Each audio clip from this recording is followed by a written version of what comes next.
Now, once the FTD is done and the franchisee does get the FTD and gives it to their CPA for structure, Colleen will take you onto the way that a franchisee is going to perceive and buy into this concept. Exactly, Bill.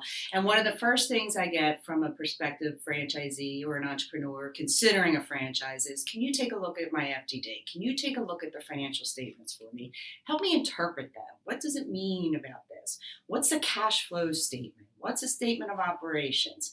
And then reading all those footnotes and trying to determine, what am I reading here? What's the story I'm reading? And that's the spin that a CPA like us help.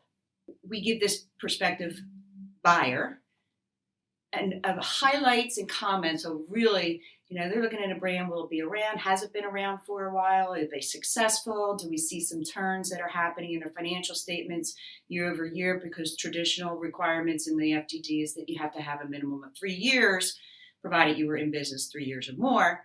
And it could give you history and knowledge about how that franchisor is doing from a financial perspective. And then continuing on with the franchisee side, we'll work with that franchisee to say, okay, we think this is a good flow. I think this is a good system, a good brand that would fit. But again, we're not the experts that interpret legal agreements. That's where you support yourself with a legal expert in the franchise industry. And we can't guarantee anything. Every business owner operates differently. You only become successful if you're a good business operator.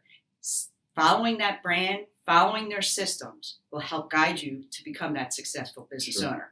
And in a lot of not even just franchise, in any small business operations, be good operators. Support yourself with the right team, the right managers, the right employees. If you're a brick and mortar with a restaurant, you have to make sure you have the good systems in place to manage the reservation systems, the scheduling, very critical part as well, to manage the demand at any given time. From a franchisor perspective, the things from a growth perspective is to make sure that you build that team, as Colleen said, internally as well as externally. The internal team needs to be, you're starting out with your sales and development department because you're always out there to try to sell franchises.